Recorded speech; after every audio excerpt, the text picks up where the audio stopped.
My brother needed a place to stay, just until he got back on his feet. I let him crash at my house, fed him, and lent him money. One afternoon, I came home early and found him in the kitchen kissing my wife while laughing about how easy I was to fool. I didn't say a word. Instead, I sold the house the next week without telling either of them, and watched them scream when they got eviction notices. I'm Rick. I'm 43 years old and live in Springfield, Missouri. I've been married to my wife, Dana, for just over 8 years. We didn't have kids. We tried, but it didn't work out. I thought we had something solid. Steady.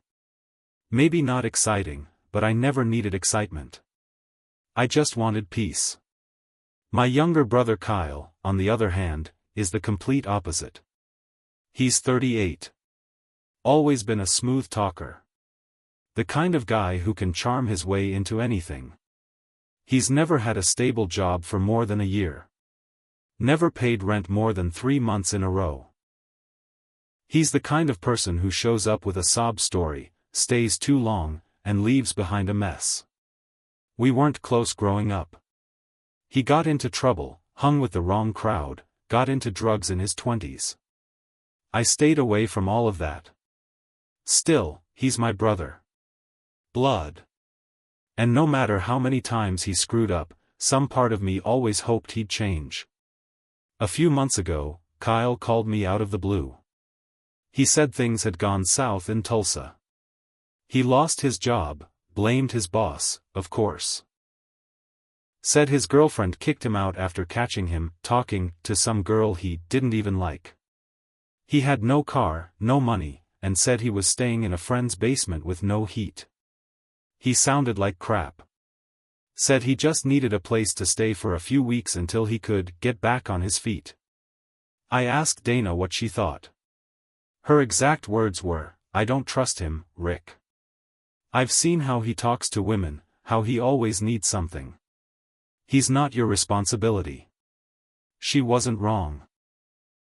But I told her, he's family. He's got nowhere else. She hesitated, but said fine. A few weeks. That's it. So I picked him up the next day. He looked like hell. Smelled like cigarettes and sweat.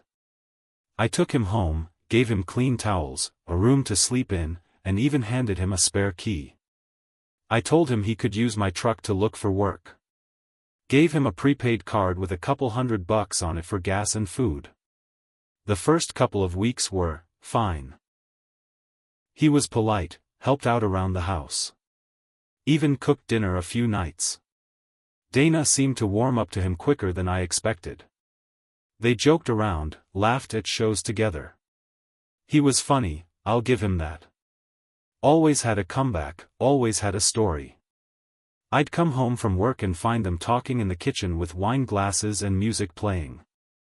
I brushed it off. I was just glad things weren't awkward. But looking back, there were signs. Small ones. Dana started dressing nicer around the house. She wore makeup in the evenings. Kyle started working out in the garage, walking around shirtless like he was proud of it. One day, I came home early and saw them sitting too close on the couch. When I walked in, they jumped apart so fast it made my stomach flip. I told myself I was being paranoid. I was working long hours. I manage a warehouse, and peak season was chaos. I'd leave before sunrise and get home around 7 or 8 most nights. I was tired. Too tired to think straight. Then one Thursday afternoon, I got a bad migraine at work. One of those ones where lights feel like knives. I decided to leave early and rest at home. I didn't call. Just walked in through the garage. It was quiet at first. Then I heard music, something low and jazzy, and laughing from the kitchen. I stepped around the corner and saw it. Kyle, standing between Dana's legs. She was up on the counter, barefoot, wearing a thin robe. They were kissing. His hands were all over her. And she was laughing. So was he. Then he said, I swear to God, he's so damn easy. He actually thinks I'm out job hunting. I was using his truck to go see Brooke last week. Dana giggled. You've been living here rent-free, getting dinner made for you. He doesn't suspect a thing. They kissed again. I didn't make a sound. I backed out slowly. Walked straight to the garage, got in my car, and drove. I didn't know where I was going. I just knew I couldn't stay in that house. I parked in a Walmart lot about 10 miles out and sat there for 2 hours. I didn't cry. I didn't scream. I just sat in silence. My head throbbed, but I felt cold. Like something had snapped inside me. When I finally drove back home, I walked in like nothing happened. I acted normal. Said I'd gotten food on the way and was going straight to bed. Dana smiled, kissed my cheek. I could still smell his cologne on her. That night, I didn't sleep. I lay there listening to her breathing beside me, wondering how long it had been going on. Wondering if every laugh I'd heard between them was just part of the joke. The next morning, I started making calls. To my real estate agent. To a guy I knew from college who'd recently moved to St. Louis and had asked if I'd ever consider selling. We'd bought that house 6 years ago. Paid $220,000. The market had exploded since then. My realtor said we could get close to $400,000 easy. Maybe more if we moved fast. I didn't tell Dana. I didn't tell Kyle. I got the paperwork moving. Told them I'd be working late more often. That things at the warehouse were rough. That I might take a few shifts on weekends. They barely noticed. Most nights, I came home to find them curled up watching movies or, accidentally, falling asleep in the living room. 3 days later, we had an offer. Cash. Buyer wanted to close in a week. I accepted. I spent the next few days packing up my personal stuff. Not all at once. A few things at a time. Important papers, photos, tools from the garage. I moved them to a small rental apartment I signed for in the next town over. Dana never noticed. Kyle never even asked where I was going in the mornings. On closing day, I went to work like normal. But I never came home. I left one letter on the kitchen counter. Just one. On the third day, I turned my phone back on. There were 29 missed calls. 17 voicemails. The text started the second the signal came back. Dana, Rick. What is this? The house got sold? Where are you? This has to be some mistake. Please. We need to talk. Then from Kyle, bro. What the hell is going on? You seriously sold the house without telling us? Answer your ing phone. I didn't answer either of them. Instead, I called the locksmith at the new rental and had him rekey everything. I gave strict instructions, no visitors. No exceptions. That same day, I went to the bank. I'd already separated my accounts before the sale. Dana never saw it coming. Our joint account? Emptied. Credit cards? Cancelled. Every dime from the house sale? Tied up in a new account under just my name. Legal. Clean. Untouchable. I got a text from a mutual friend, not someone close, but a guy who used to work with me and played poker with Kyle sometimes. He said he saw Dana and Kyle arguing in the parking lot outside a Budget Inn near the freeway. Said it got heated. Dana slapped him in front of 2 people. I smiled. Let them turn on each other. That's what people like that do when the rug gets pulled out. 3 days later, Dana showed up at my work. I saw her through the security camera feed at the front desk. She looked rough, tired, makeup smeared, wearing a wrinkled hoodie. She asked to speak with me. I told the receptionist to say I wasn't available. She waited outside for 2 hours. I left through the loading dock. That night, she sent a message that hit differently. Dana, I made a mistake. I was lonely, and you were never around. But it didn't mean anything. Kyle manipulated me. Please, Rick, can we talk? I didn't reply. 2 days after that, she tried again. More desperate. Dana, we have nowhere to go. Kyle can't find work. We're sleeping in his car. Please, just a week. Just a place to stay until we figure things out. It was almost funny. The way the roles reversed. The way the con man and the cheater turned into the beggars. Kyle, who mocked me for giving him gas money, now had to sleep in the back seat of the truck I let him borrow. The same truck I'd reported stolen the day after I left. Cops found it parked at a Taco Bell, half out of gas. I didn't press charges. I didn't need to. The look on his face when they towed it was enough. I started hearing rumors. Kyle was trying to crash at friends' places, but no one wanted him. Word had gotten out. A guy who sleeps with his own brother's wife doesn't exactly earn loyalty. And Dana? She had no job, no savings, no real friends outside of my circle. They burned every bridge. Then came the unexpected twist. I got a letter from a lawyer. Dana had filed for spousal support. Apparently, she thought she was entitled to half of the house sale. She even claimed I abandoned her and cut her off unfairly. That made me laugh. But I didn't ignore it. My lawyer made quick work of it. He included the photo of her and Kyle kissing in the kitchen. He added the security cam still from the garage. I also gave him a copy of a message Kyle had sent someone bragging about it. Living rent-free and tapping my brother's wife. He's got no clue. That was enough. The judge didn't grant her a dime. I didn't get dragged into court. I didn't even have to face her. Kyle disappeared not long after that. Someone told me he skipped town. Might have gone back to Tulsa or out west. He never apologized. Never even tried. That's who he is, always running when it gets hard. But Dana, she kept trying. One day, I came home from work and found her sitting on the steps of my building. She looked thinner.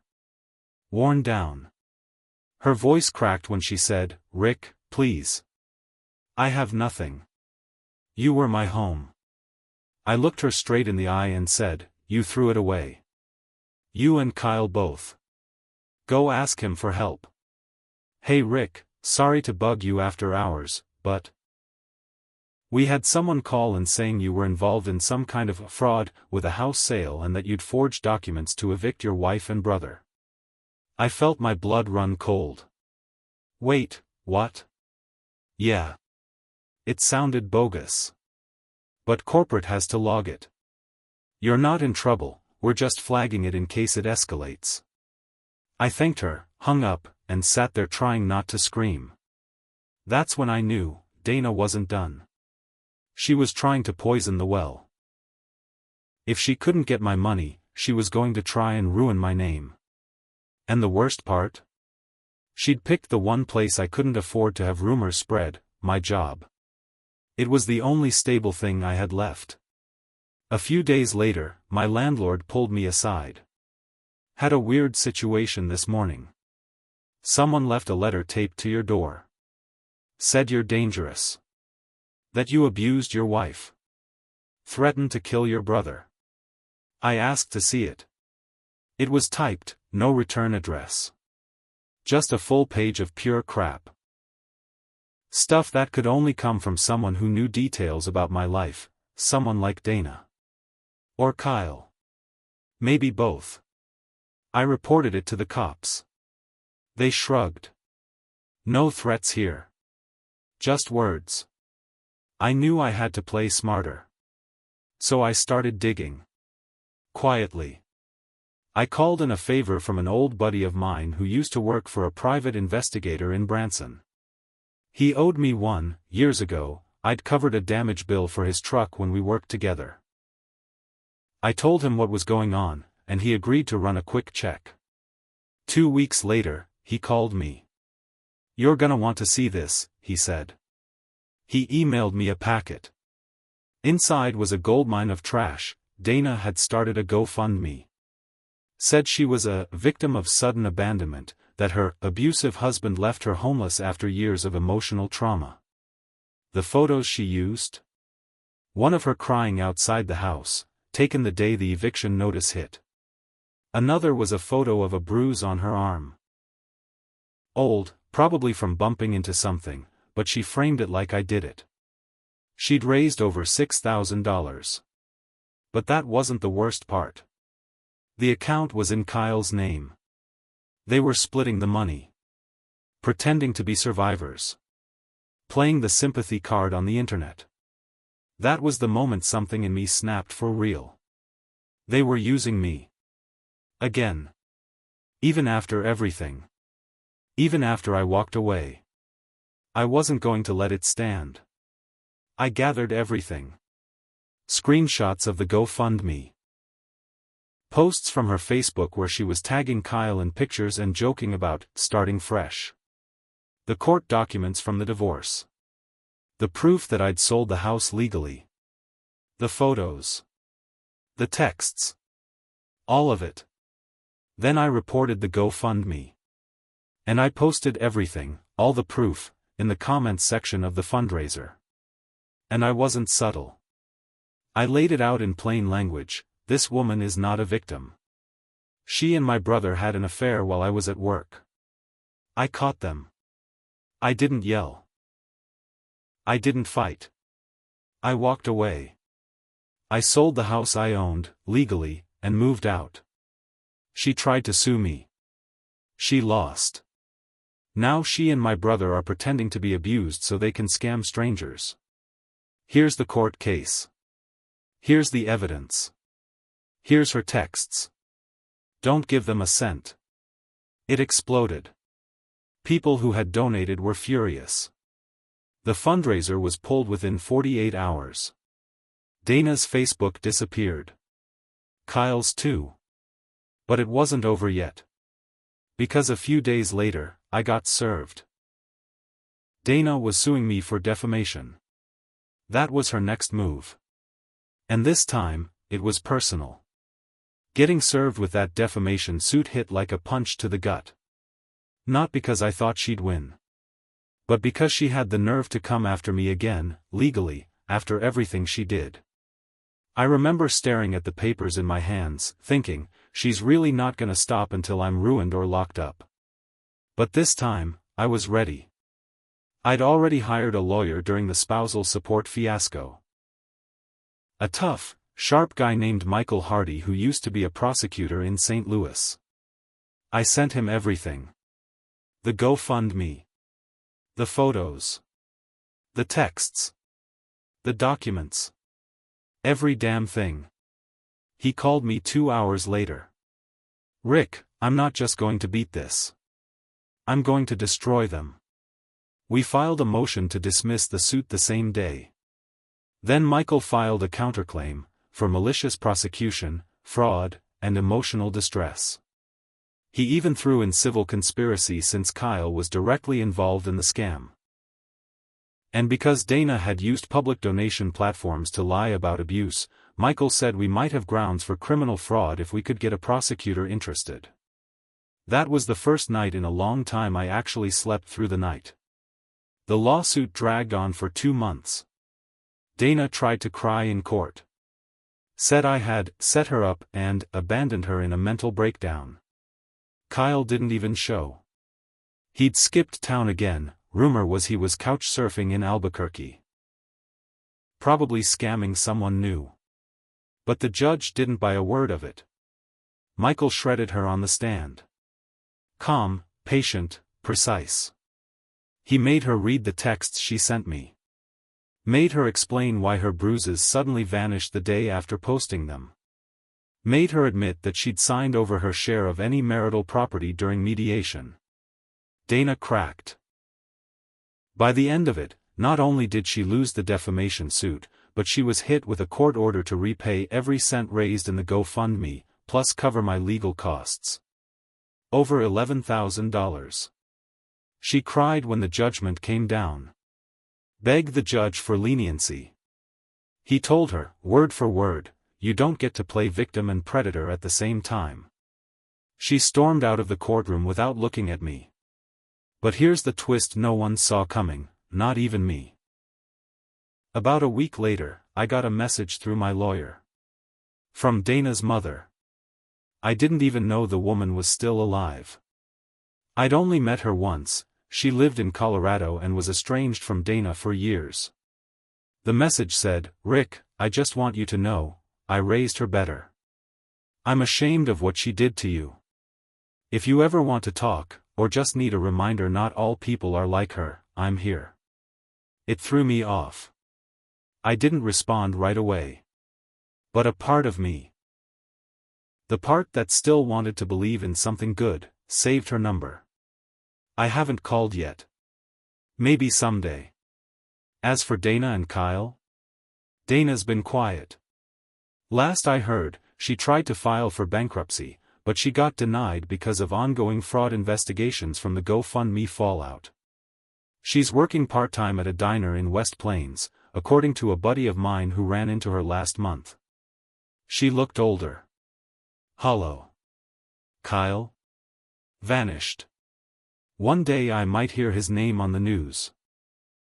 Maybe in a story about someone stealing from their own mother or getting arrested for fraud. Wouldn't surprise me. I don't think about them much anymore. But when I do, it's not with anger. It's satisfaction. Not because I hurt them. But because I didn't let them keep hurting me. I thought that would be the end of it. That after the court rulings, the fraud fallout, the silence, I'd finally put it all behind me. I'd moved into a better place, got promoted at work, and even started talking to someone new, nothing serious, just coffee here and there. Life had a new rhythm. Calmer. Normal. Until I got a call from the Springfield Police Department. "We need to speak with you, Mr. Sanders. It's about your brother." That name, Kyle, it still made my stomach twist. They asked if I could come down in person. I did.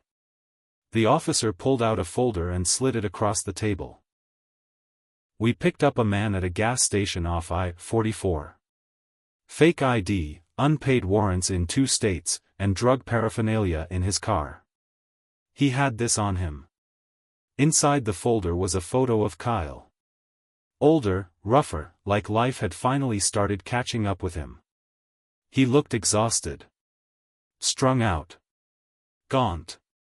"He gave your name as an emergency contact," the officer said. I laughed. Couldn't help it. He tried to use me one last time. I told the officer I hadn't spoken to Kyle in over a year. That he'd conned me, lied to me, slept with my wife, and tried to destroy my life. The cop nodded like he'd heard worse. "He's not going anywhere fast," he said. "He's looking at 3 to 5 years minimum." I left the station and never looked back. A month later, I got a letter from Kyle. Handwritten. Sloppy. Mostly begging. He said he was sorry. Said he didn't know what he was doing. Said Dana used him, too. That she told him things I'd supposedly done to her, and that she manipulated him into the affair. Said he hated himself for what he did. There was a part of me that wanted to rip the letter up. But I didn't. Because here's the truth I haven't said yet, the part that still stings, even now. I made a mistake, too. I let Kyle in. I let my guard down, ignored my gut, ignored Dana's early warnings even when they came. I thought being the good guy meant helping people no matter what. I ignored the cracks in my marriage. I worked too much. I was tired all the time. I wasn't paying attention. That doesn't excuse what they did, not even close. But I let rot grow in my own house. And that's on me.